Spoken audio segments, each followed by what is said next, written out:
নমস্কাৰ এই মুহূৰ্তত আহি পৰিছে আজি ৰাতিপুৱাৰ কেইবাটাও গুৰুত্বপূৰ্ণ খবৰ আৰু এনে ধৰণৰ খবৰসমূহ নিতৌ চাবলৈ চেনেলটো ছাবস্ক্ৰাইব কৰি ভিডিঅ'টোত এটা লাইক কৰি দিবলৈ ৰাতিপুৱাৰ প্ৰথমটো ব্ৰেকিং নিউজ পশ্চিমবংগৰ প্ৰাক্তন মুখ্যমন্ত্ৰী মমতা বেনাৰ্জীৰ ইটোৰ পাছত সিটো বিপদ এইবাৰ অৰ্থনৈতিকভাৱেও হাতভৰি ভান্দিলে মমতা বেনাৰ্জীৰ তৃণমূল কংগ্ৰেছৰ বেংকত থকা ধনৰ এপইচাও উলিয়াব নোৱাৰা অৱস্থা এতিয়া মমতা বেনাৰ্জীৰ HDFC বেংকত থকা দলৰ একাউণ্ট সিল কৰাৰ বাবে অনুৰোধ জনাই পত্ৰ প্ৰেৰণ তৃণমূল কংগ্ৰেছৰ কোষাধ্যক্ষ অৰূপ বিশ্বাসৰ দলৰ মজিয়াত বিসম্বাদ আৰু বিদ্ৰোহ চলি থকাৰ বাবে দলৰ বেংক একাউণ্ট সিল কৰাৰ পোষকতা কোষাধ্যক্ষৰ মুঠতে ইটোৰ পাছত সিটো নতুন বিপদে দেখা দিছে পশ্চিমবংগৰ প্ৰাক্তন মুখ্যমন্ত্ৰী তথা তৃণমূল কংগ্ৰেছৰ মুৰব্বী মমতা বেনাৰ্জীৰ দিবলৈছো আন এটা ব্ৰেকিং নিউজ জুবিন গাৰ্গৰ ছবি মচি দিয়াৰ পিছতেই গণেশগুৰিত যোৱা নিশা উত্তপ্ত পৰিস্থিতিৰ সৃষ্টি হয়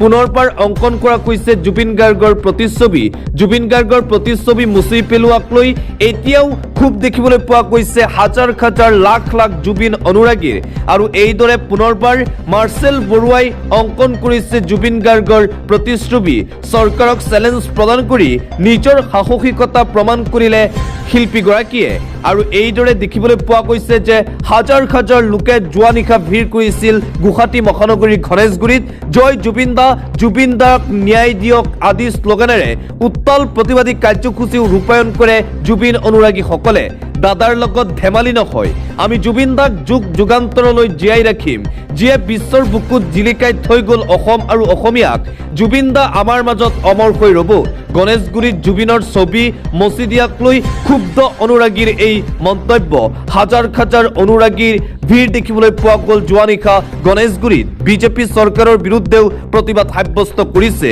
কোনো কাৰণতেই এনে কাৰ্য গ্ৰহণযোগ্য নহয় বুলিও মন্তব্য আমাক আমাৰ সম্পদ ঘূৰাই দিয়ক আমাক কেৱল জুবিন দাৰ ন্যায় লাগে আমি কেতিয়াও হাৰি নাযাওঁ সদায় জুবিন দাৰ ন্যায়ৰ হৈ আমি যুঁজিম গণেশগুৰিত প্ৰাণৰ শিল্পীগৰাকী ন্যায়ৰ দাবীত অনুৰাগীৰ এই প্ৰতিবাদী কাৰ্যসূচী দেখিবলৈ পোৱা গৈছে জুবিন গাৰ্গৰ প্ৰতিচ্ছবি যোৱাকালি মুচি দিয়া হৈছিল গণেশগুৰিৰ ফ্লাই অভাৰৰ তলত থকা সেই ফটোখন তাৰ পিছতেই সমগ্ৰ অসমতে বিতৰ্ক আৰম্ভ হৈছিল জুবিন গাৰ্গলৈ ইমান ভয় কিয় চৰকাৰৰ এখন ফটোক লৈ ভয় খাইছে বিজেপি চৰকাৰে যাৰ বাবে পুনৰবাৰ অংকন কৰা হৈছে জুবিন গাৰ্গৰ প্ৰতিচ্ছবি আৰু যোৱা নিশা এইদৰে হাজাৰ অনুৰাগী একত্ৰিত হৈ জুবিন দাৰ ন্যায় বিচাৰি পুনৰবাৰ সাব্যস্ত কৰিছে তীব্ৰ প্ৰতিবাদী কাৰ্যসূচী আৰু আনফালে জুবিন গাৰ্গৰ প্ৰতিচ্ছবি মুখাৰি দিয়াক লৈ প্ৰতিক্ৰিয়া প্ৰকাশ কৰিছে ৰাজ্যিক বিজেপিৰ সভাপতি দিলীপ শইকীয়াই কোনে ক'ত কি মুচিছে আমি গম নাপাওঁ কিন্তু চৰকাৰখন জুবিনৰ লগত আছে জুবিনৰ সমৰ্থনত আছে বিজেপি চৰকাৰ জুবিনৰ ৱাল পেইণ্টিং মচি দিয়াক লৈ প্ৰতিক্ৰিয়া ৰাজ্যিক বিজেপিৰ সভাপতি দিলীপ শইকীয়াৰ মন্তব্যক লৈও খুব দেখিবলৈ পোৱা গৈছে দিলীপ শইকীয়াই হেনো গমেই নাপায় কোনে মুখাৰি পেলালে জুবিন গাৰ্গৰ ছবি অন্য এটা খবৰ পৰিপক্ক ৰাজনীতি কৰিছে ৰাহুল গান্ধীয়ে বিজেপিৰ হিন্দীৰ ৰাজনীতিত বিধ্বস্ত ইণ্ডিয়া ইটোৰ পাছত সিটো দলক কৰিছে বিধ্বস্ত কিন্তু নিজ লক্ষ্যত অটল কংগ্ৰেছ যুৱৰাজ ৰাহুল গান্ধী নিজে কৰি গৈছে এটাৰ পাছত আন এটা কাৰ্যসূচী ইয়াক কৌশল নে আন ৰণনীতি ইয়াকে লৈ চলিছে এতিয়া ব্যাপক চৰ্চা ক্ৰমাৎ দিনক দিনে অধিক শক্তিশালী ৰূপত দেখিবলৈ পোৱা গৈছে ৰাহুল গান্ধীক ৰাজস্থানৰ কোটাৰ পৰা ৰাহুল গান্ধীৰ নতুন আন্দোলন ইতিমধ্যে আৰম্ভ হৈছে ছাত্ৰকী গঞ্জ কাৰ্যসূচীত কেইবা হাজাৰ শিক্ষাৰ্থীক সম্বোধন লোকসভাৰ বিৰোধী দলপতিগৰাকীৰ কোনো টেলিপ্ৰম্পটাৰ নোপোৱাকৈ প্ৰায় 2 ঘণ্টা সময় ভাষণ দেশৰ বৰ্তমানৰ শিক্ষা ব্যৱস্থা ধন দাবীৰ ব্যৱস্থা পইচা লৈ থকাৰ ব্যৱস্থা বুলি মহাবিস্ফোৰণ দেশৰ শিক্ষা ব্যৱস্থা সলনিত গুৰুত্ব কংগ্ৰেছ যুৱৰাজ ৰাহুল গান্ধীৰ ইটোৰ পাছত সিটো কাৰ্যসূচীয়ে এতিয়া চিন্তাত পেলাইছে বিজেপি দলক মুঠতে ৰাহুল গান্ধী এতিয়া সক্ৰিয় হৈ পৰিছে ইটোৰ পাছত সিটো গুৰুত্বপূৰ্ণ বিষয় উত্থাপন কৰি সমগ্ৰ ভাৰতৰ ৰাজনীতিত চৰ্চা লাভ কৰিছে ৰাহুল গান্ধীয়ে অন্য এটা খবৰ আকৌ দুভাগ খোৱাৰ দিশে উদ্ধৱ ঠাকৰেৰ নেতৃত্বাধীন শিৱসেনা উদ্ধৱ ঠাকৰেৰ শিবিৰে আয়োজন কৰা সংসদীয় দলৰ বৈঠকলৈ নাহিল 6 গৰাকী বিসম্বাদী সাংসদ বৈঠকত উপস্থিত নথকা বিসম্বাদী সাংসদক কাৰণ দৰ্শোৱাৰ জাননী প্ৰেৰণ কৰা কৈছে। একনাথ সিন্ধে শিবিৰত যোগ দিয়াৰ সম্ভাৱনা বিসম্বাদী সাংসদসকলৰ। মহাৰাষ্ট্ৰৰ পৰা বিশেষ বিমানেৰে দিল্লীত উপস্থিত হৈছে বিসম্বাদী সাংসদসকল। বিজেপিৰ এনে কৰ্মকাণ্ডৰ বিৰুদ্ধেও এতিয়া বিৰোধী ৰাজনৈতিক দলসমূহ সৰব হৈ পৰিছে। গণতন্ত্ৰ সম্পূৰ্ণৰূপে মুখাৰি পেলাইছে বিজেপি চৰকাৰে। বিজেপিৰ বিৰুদ্ধে এতিয়া তীব্ৰ অসন্তুষ্টি আৰু ক্ষোভ। আকৌ দুভাগ হোৱাৰ দিশে উদ্ধৱ ঠাকৰেৰ নেতৃত্বাধীন শিৱসেনাত দেখিবলৈ পোৱা গৈছে পদত্যাগৰ ধুমুহা। 6 গৰাকীকৈ সাংসদে ইতিমধ্যেই পদত্যাগ কৰি বিজেপিত যোগদান কৰিব প্ৰায় নিশ্চিত হৈ পৰিছে। দিবলৈ চোৱা আন এটা অতিকৈ গুৰুত্বপূৰ্ণ খবৰ। পদে পদে এইটো ওলাই পৰিছে যে জুবিন গাৰ্গক লৈ চৰকাৰ বা কৰ্তৃপক্ষ সহজ কমফৰ্টেবল নহয়। কিন্তু কিয় চৰকাৰে ইমান ভয় কিয় কৰিছে জুবিন গাৰ্গক লৈ? এই প্ৰশ্নৰ উত্তৰ দিয়ক চৰকাৰে। শিল্পীয়ে ৰাজপথত অঁকা জুবিন গাৰ্গৰ ছবি মচি দিলে যিসকলে, তেওঁলোকেই শিল্পীজনক সসন্মানে সেই স্থানত পুনৰ ছবি আঁকিব লাগিছিল। CPIMৰ ৰাজ্যিক সম্পাদক সুপ্ৰকাশ তালুকদাৰৰ এই মন্তব্য। জুবিন গাৰ্গৰ ফটো মচি দিয়াক লৈ এইদৰে বিজেপিৰ বিৰুদ্ধে ক্ষোভ উজাৰিছে CPIMৰ নেতাগৰাকী।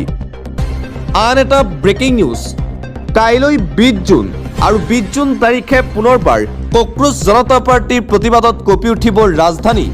20 জুনত নতুন দিল্লীৰ যন্তৰ মন্তৰত কক্ৰোচ জনতা পাৰ্টিৰ তীব্ৰ প্ৰতিবাদী কাৰ্যসূচী। কেন্দ্ৰীয় শিক্ষামন্ত্ৰী ধৰ্মেন্দ্ৰ প্ৰধানৰ পদত্যাগৰ দাবীত হ'ব কক্ৰোচ জনতা পাৰ্টিৰ এই বিশাল প্ৰতিবাদী কাৰ্যসূচী। প্ৰতিবাদৰ বাবে কক্ৰোচ জনতা পাৰ্টিক অনুমতি প্ৰদান কৰিছে দিল্লী আৰক্ষীয়ে। ইতিমধ্যেই পাৰ্মিশ্যন দিয়া হৈছে। কাইলৈ দিল্লীৰ যন্তৰ মন্তৰত কক্ৰোচ জনতা পাৰ্টিৰ নেতৃত্বত পুনৰবাৰ বিজেপি চৰকাৰৰ বিৰুদ্ধে কৰা হ'ব এই জংগী আন্দোলন। অন্য এটা খবৰ। প্ৰধানমন্ত্ৰী হিচাপে একেলেঠাৰিয়ে 12 বছৰ দেশৰ সেৱা কৰিবলৈ পোৱাটো মোৰ জীৱনৰ ডাঙৰ সৌভাগ্য। এয়া ভাৰতীয় গণতন্ত্ৰৰ শক্তি, যি শক্তিয়ে এগৰাকী চাইৱালাক এই পৰ্যায়লৈ তুলি ধৰিলে। পেৰিছত ভাৰতৰ প্ৰধানমন্ত্ৰী নৰেন্দ্ৰ মোদীৰ এই আৱেগিক ভাষণ। পেৰিছত উপস্থিত হৈ প্ৰধানমন্ত্ৰী নৰেন্দ্ৰ মোদীয়ে নিজৰ পুৰণি কথা সোঁৱৰাই এইদৰে ভাষণ প্ৰদান কৰে। ভাৰতৰ ৰাইজক ধন্যবাদ জনাই যে চাইৱালাক এই পৰ্যায়লৈ তুলি ধৰিলে। অন্য এটা খবৰ। বিদেশীৰ নামত প্ৰকৃত ভাৰতীয় মুছলমান মহিলাক চৰম হাৰাশাস্তি কৰাৰ অভিযোগ বিধায়ক নুৰুল হুদাৰ। কংগ্ৰেছ বিধায়কৰ এই গুৰুতৰ অভিযোগ উত্থাপন। ৰূপসীঘাট সমষ্টিৰ ধিংগাঁও মমতাজ বেগম আৰু বগৰীগুৰি গাঁৱৰ জাহানাৰা বেগম ককাকৰ দিনৰে পৰাই ভাৰতীয় নাগৰিক। তাৰ পাছতো তেওঁলোকক বিদেশী ন্যায়াধিকৰণে সন্দেহযুক্ত নাগৰিক বুলি হাৰাশাস্তি কৰাৰ অভিযোগ কংগ্ৰেছ বিধায়কগৰাকীৰ। মাটিয়া ডিটেনশ্যন কেম্পত ৰখা মমতাজ বেগম আৰু জাহানাৰা বেগম যোৱা 2 দিন ধৰি নিৰুদ্দেশ। সমগ্ৰ বিষয় সন্দৰ্ভত বিধায়কগৰাকীয়ে মুখ্য সচিব ৰবি কোটাক সাক্ষাৎ কৰি স্মাৰক পত্ৰ প্ৰদান কৰে। বিদেশীৰ নামত প্ৰকৃত ভাৰতীয় মুছলমান মহিলাক হাৰাশাস্তি কৰাৰ এই ভয়ংকৰ অভিযোগ উত্থাপন কৰিছে কংগ্ৰেছ বিধায়ক নুৰুল হুদাই। অন্য এটা খবৰ। শক্তিহীন হোৱাৰ দিশে উদ্ধৱ ঠাকৰে। ইতিমধ্যে আমি উল্লেখ কৰিছোঁ প্ৰায় 6 গৰাকীকৈ সাংসদে শিৱসেনাৰ ত্যাগ কৰিব। 9 গৰাকী সাংসদৰ 6 গৰাকী নাহিল বৈঠকলৈ আৰু এই 6 গৰাকী সাংসদক প্ৰায় 50 কোটি টকাৰ বিনিময়ত কিনি লোৱাৰ চৰ্চা চলিছে। পুনৰ গৰজি উঠিল সঞ্জয় ৰাউত। মহাৰাষ্ট্ৰত অপাৰেশ্যন টাইগাৰ। বিজেপিৰ অপাৰেশ্যন টাইগাৰ কৰি উদ্ধৱ ঠাকৰে গোটৰ সাংসদসকলক ক্ৰয় কৰিছে বিজেপিয়ে। তাৰ পিছতেই বিজেপিৰ বিৰুদ্ধে এতিয়া ভয়ংকৰ অভিযোগ উত্থাপন কৰিছে উদ্ধৱ ঠাকৰেৰ গোটে। অন্য এটা খবৰ। এয়া পশ্চিমবংগৰ মুখ্যমন্ত্ৰীৰ প্ৰতিশোধৰ ৰাজনীতি। মমতা বেনাৰ্জীৰ লগত 20 বছৰ জুৰি থকা পিঅ'চু প্ৰত্যাহাৰ কৰা হৈছে। ইয়াৰ ঠাইত নতুন পিঅ'চু দিয়া হৈছে যদিও মমতা বেনাৰ্জীয়ে গ্ৰহণ কৰা নাই। প্ৰাক্তন মুখ্যমন্ত্ৰীগৰাকীৰ ব্যক্তিগত বিশ্বাস আৰু মানৱীয় সম্পৰ্কৰ দৰে বিষয়ক লৈ খেল খেলিছে ভাৰতীয় জনতা পাৰ্টিয়ে। মমতা বেনাৰ্জীৰ পিঅ'চু নিলম্বন কৰাৰ পিছতেই এইদৰে বিজেপি চৰকাৰৰ বিৰুদ্ধে সৰব হৈ পৰিল তৃণমূল কংগ্ৰেছৰ সাংসদ কল্যাণ বেনাৰ্জী। মমতা বেনাৰ্জীক এক প্ৰকাৰ সকলো প্ৰকাৰে ধ্বংস কৰাৰ চেষ্টা কৰিছে বিজেপিয়ে। আধাৰ কাৰ্ডক লৈ এটা জৰুৰী খবৰ। পুনৰবাৰ আধাৰ কাৰ্ডক লৈ ডাঙৰ ঘোষণা কৰিছে ৰাজ্যৰ মুখ্যমন্ত্ৰী ডক্টৰ হিমন্ত বিশ্ব শৰ্মাই। 18 বছৰৰ ওপৰৰ লোকে নাপাব আধাৰ কাৰ্ড। আধাৰ কাৰ্ডক লৈ ৰাজ্যত আহিছে বৃহৎ পৰিৱৰ্তন। 18 বছৰ ঊৰ্ধৰ কোনো লোকে নাপাব আধাৰ কাৰ্ড এতিয়াৰে পৰা। ৰাজ্যিক কেবিনেটত আধাৰ কাৰ্ডক লৈ লোৱা হ'ল কঠোৰ নিয়ম। 18ৰ ঊৰ্ধৰ ব্যক্তিক আধাৰ কাৰ্ড দিবলৈ জিলা আয়ুক্তই ল'ব লাগিব অনুমতি। ৰাজ্য চৰকাৰৰ অনুমতি অবিহনে জিলা আয়ুক্তই দিব নোৱাৰিব আধাৰ কাৰ্ড। 18 বছৰৰ তলৰ যুৱক যুৱতীৰ ক্ষেত্ৰত নাথাকিব কোনো কঠোৰতা। বাংলাদেশীৰ প্ৰব্ৰজন ৰোধৰ ক্ষেত্ৰত কেবিনেটত আধাৰক লৈ এই নতুন নিয়ম। আধাৰ কাৰ্ডক লৈ ৰাজ্যত আহি গ'ল এই সৰ্ববৃহৎ পৰিৱৰ্তন। অন্য এটা খবৰ, হৰমুজৰ পৰা ভাৰতলৈ আহিছে ভাল খবৰ। দূৰ খবৰ ৰন্ধন গেছৰ নাটনি। সমগ্ৰ ভাৰতবাসীৰ বাবে এটা ভাল খবৰ এই মুহূৰ্তত আহি পৰিছে। আমি জনাই আছো এটা অতিকৈ গুৰুত্বপূৰ্ণ খবৰ, এটা ভাল খবৰ। মধ্যপ্ৰাচ্যৰ উত্তেজনাময় পৰিস্থিতিৰ মাজতেই এই ভাল খবৰ। অতি শীঘ্ৰেই ভাৰতত দূৰ হ'ব ৰন্ধন গেছৰ নাটনি। হৰমুজ প্ৰণালী অতিক্ৰম দিশা নামৰ এখন গেছ ভৰ্তি জাহাজৰ শুক্ৰবাৰে গুজৰাটৰ দহেজ বন্দৰত উপস্থিত হ'ব জাহাজখন। জাহাজখনত অনা হৈছে ৬২,৩৭০ মেট্ৰিক টন প্ৰাকৃতিক গেছ। ঘোষণা জাহাজ মন্ত্ৰালয়ৰ সঞ্চালক অপেশ কুমাৰৰ। মধ্যপ্ৰাচ্যৰ উত্তেজনাময় পৰিস্থিতিৰ মাজতেই সমগ্ৰ ভাৰতবাসীৰ বাবে এই সুখবৰ আহিছে। আন্তঃৰাষ্ট্ৰীয় পৰ্যায়ৰ এটা ব্ৰেকিং নিউজ। শান্তি চুক্তি হোৱাৰ পিছতো অগ্নিশৰ্মা ডনাল্ড ট্ৰাম্প। ইৰাণ আমেৰিকাৰ শান্তি চুক্তি হোৱাৰ পিছতো ট্ৰাম্পৰ গৰ্জন। 14 দফীয়া বুজাবুজি চুক্তি হোৱাৰ পিছতো শান্ত হোৱা নাই ডনাল্ড ট্ৰাম্প। শান্তি চুক্তিৰ পিছতে ইৰাণক পুনৰ ধমক দিলে ডনাল্ড ট্ৰাম্পে। চুক্তি মানি নচলিলে বোমাৰে ভয়ংকৰ আক্ৰমণ কৰা হ'ব ইৰাণক। শান্তি চুক্তিৰ পৰা পিছ হুহকিলে বিপদ হ'ব ইৰাণৰ। চুক্তি স্বাক্ষৰ হোৱাৰ পাছতে আমেৰিকাৰ ৰাষ্ট্ৰপতি ট্ৰাম্পৰ এই নতুন ধমক বা নিৰ্দেশ যিয়ে নাভাবক চুক্তি মানি চলিব লাগিব ইৰাণে। ইৰাণ আমেৰিকাৰ শান্তি চুক্তিৰ 15টা সিদ্ধান্ত। 30 দিনৰ ভিতৰত আমেৰিকাই প্ৰত্যাহাৰ কৰিব লাগিব নৌ অৱৰোধ। লেবাননকে ধৰি সকলো গোটৰ বিৰুদ্ধে সামৰিক অভিযান স্থায়ীভাৱে বন্ধ কৰা। যুদ্ধ নোহোৱা সময়ৰ দৰে হৰমুজ প্ৰণালীৰে চলিব জাহাজ। 60 দিনলৈ মাচুল নোহোৱাকৈ জাহাজ চলাচল কৰিবলৈ দিব ইৰাণে। কেতিয়াও ইৰাণে প্ৰস্তুত কৰিব নোৱাৰিব পাৰমাণৱিক অস্ত্ৰ। ইৰাণৰ পৰা আঁতৰোৱা হ'ব সকলো ধৰণৰ পাৰমাণৱিক সামগ্ৰী। ইৰাণৰ পুনৰ নিৰ্মাণৰ বাবে আমেৰিকাই দিব $300 বিলিয়ন পুঁজি। ইৰাণ আমেৰিকাৰ শান্তি চুক্তি হোৱাৰ পিছতো পুনৰবাৰ ডনাল্ড ট্ৰাম্পৰ এই গৰ্জন দেখিবলৈ পোৱা গৈছে। যদি ইৰাণে কিবা ভুল কৰে তেন্তে ইৰাণৰ ওপৰত বোমাৰে আক্ৰমণ কৰা হ'ব বুলি পুনৰবাৰ সকিয়নি প্ৰদান কৰিছে আমেৰিকা যুক্তৰাষ্ট্ৰৰ ৰাষ্ট্ৰপতি ডনাল্ড ট্ৰাম্পে। পৰৱৰ্তী খবৰ, শিক্ষকৰ নামত কলংক দিলবৰ। ছাত্ৰীৰ সৈতে ভয়ংকৰ কাণ্ড কৰি গ্ৰেপ্তাৰ এইবাৰ শিক্ষক। পুনৰ ৰাজ্যত সভ্য সমাজক লজ্জানত কৰা ঘটনা। বিদ্যালয়ৰ ছাত্ৰীক যৌন নিৰ্যাতন, লম্পট শিক্ষকৰ। শিক্ষকতাৰ দৰে বৃত্তিত কালিমা সানিলে শিক্ষক দিলবৰ আলীয়ে। 9ম শ্ৰেণীৰ ছাত্ৰীক যৌন নিৰ্যাতন চলোৱাৰ অভিযোগ উত্থাপন। ধুবুৰীৰ গৌৰীপুৰৰ প্ৰতাপ চন্দ্ৰ ইনষ্টিটিউচনৰ শিক্ষকৰ এই কাণ্ড। দীৰ্ঘদিন ধৰি বিদ্যালয়খনৰ একাধিক ছাত্ৰীক নিৰ্যাতন চলোৱাৰ অভিযোগ। শেহতীয়াকৈ 9ম শ্ৰেণীৰ 8 ছাত্ৰীক নিৰ্যাতন চলোৱাৰ অভিযোগ। 8 ছাত্ৰীয়ে লিখিত অভিযোগ দিয়াৰ পিছতেই পোহৰলৈ আহিল ঘটনা। বিদ্যালয়ৰ অধ্যক্ষ মেহবুব হুছেইনে থানাত দাখিল কৰে এজাহাৰ। এজাহাৰৰ ভিত্তিত আৰক্ষীয়ে গ্ৰেপ্তাৰ কৰে লম্পট শিক্ষকক। অন্য এটা খবৰ, দুদৰ্শ চোৰ কামৰুল হুছেইন, ৰাজ আলী, বিছান আলী, ছাহিল আলী, নাছিৰ আলী গ্ৰেপ্তাৰ। জব্দ হৈছে বৃহৎ পৰিমাণৰ সামগ্ৰী। দুদৰ্শ চোৰ 5 মিয়াক গ্ৰেপ্তাৰ কৰিছে আৰক্ষীয়ে। চোৰকেইটাক গ্ৰেপ্তাৰ কৰাৰ লগতে জব্দ কৰা হৈছে বৃহৎ পৰিমাণৰ সামগ্ৰী। কলিয়াবৰৰ লাঙিগাঁৱৰ বিভিন্ন লোকৰ ঘৰৰ পৰা চুৰি কৰিছিল কাঁহী, বাতি, কাঁহৰ আদি কৌৰিটোল চাৰিআলি চোৰাং সামগ্ৰী ক্ৰেতা ব্যৱসায়ীও আৰক্ষী জালত। গ্ৰেপ্তাৰ কৰাৰ পিছতেই ৰঙাঘৰলৈ প্ৰেৰণ দুদৰ্শ চোৰৰ গেংটোক।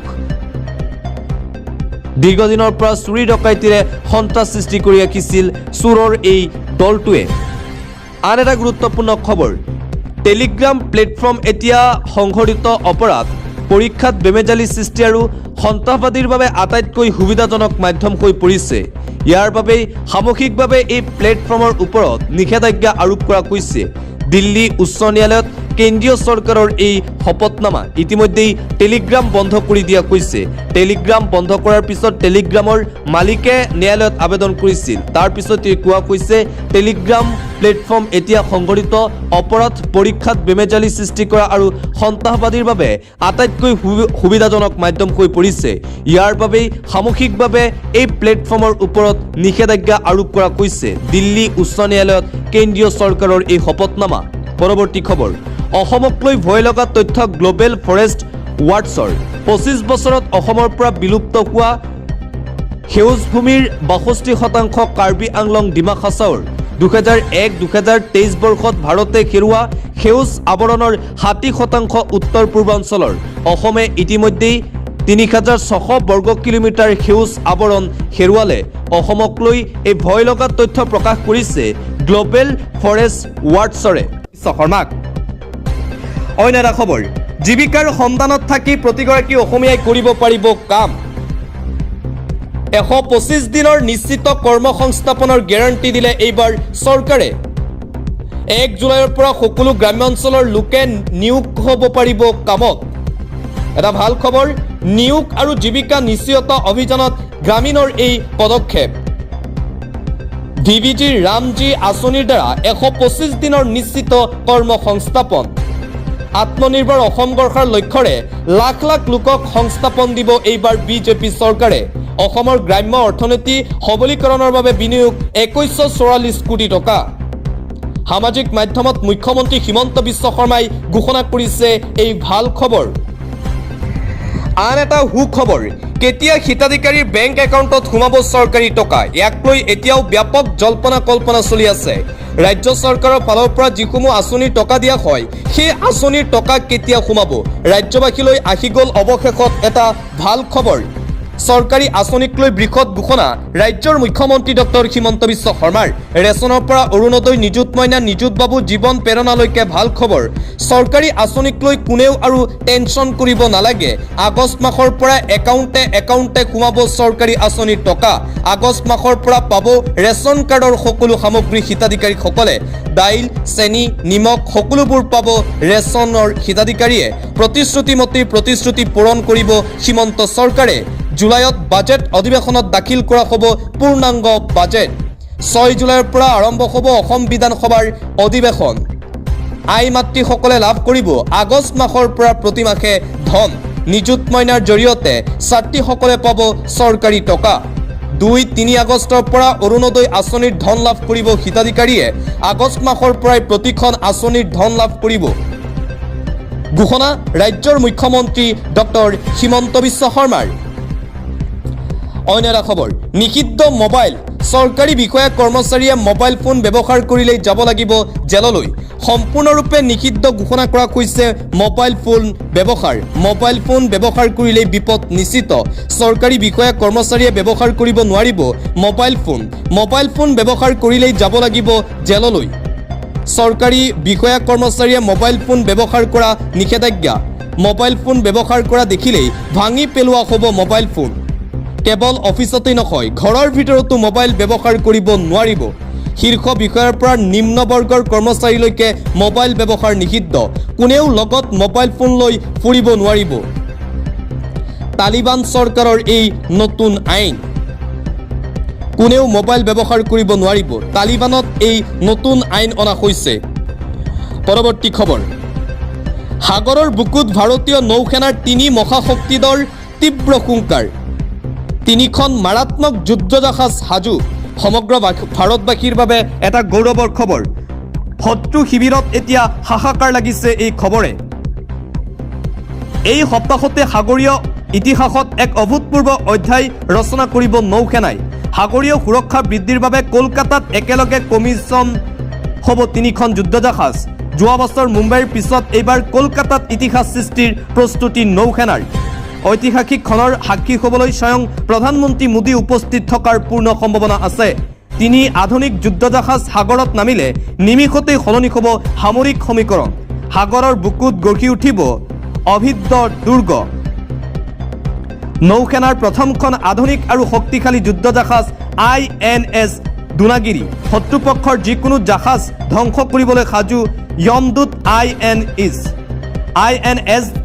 দুনাগিৰ উন্নতি ষ্টিলত ডিজাইন জাহাজখনত আছে বহু আন এটা গুৰুত্বপূৰ্ণ খবৰ পৰকীয়া প্ৰেমৰ বাবে ভাতত বিষ মিহলাই পত্নীয়ে হত্যা কৰিলে স্বামীক ৰাকেশ ব্ৰহ্মৰ সৈতে ভয়ংকৰ ঘটনা সংঘটিত হৈছে এক চাঞ্চল্যকৰ খবৰ পৰকীয়া প্ৰেমৰ নৃশংস ঘটনা এইবাৰ সংঘটিত হৈছে ভাতত বিষ মিহলাই স্বামীক হত্যা কৰাৰ অভিযোগ কোকৰাঝাৰৰ মাইবং নগৰত সংঘটিত হৈছে ৰাজ্য কঁপোৱা চাঞ্চল্যকৰ ঘটনা সায়নী পাল ব্ৰহ্ম নামৰ এগৰাকী মহিলাই সংঘটিত কৰিলে বৰ্বৰ ঘটনা স্বামী ৰাকেশ ব্ৰহ্মক ভাতত বিষ মিহলাই হত্যা কৰাৰ বিস্ফোৰক অভিযোগ বুধবাৰে গুৱাহাটীৰ এখন ব্যক্তিগত চিকিৎসালয়ত মৃত্যু ৰাকেশ ব্ৰহ্মৰ বিষ পান কৰোৱাৰ ফলত অসুস্থ হৈ পৰিছিল ৰাকেশ ইয়াৰ পিছতে চিকিৎসালয়ত ভৰ্তি কৰোৱা হৈছিল ৰাকেশক কোকৰাঝাৰ সদৰ থানাত ন্যায় বিচাৰি গোচৰ ৰাকেশৰ মাতৃ পাৰ্বতী ব্ৰহ্মৰ কিন্তু আৰক্ষীয়ে কোনো ধৰণৰ পদক্ষেপ নোলোৱাৰ অভিযোগ উত্থাপন ৰাকেশ ব্ৰহ্মক পৰকীয়া প্ৰেমত লিপ্ত থকাৰ সন্দেহত এই কাণ্ড কৰাৰ অভিযোগ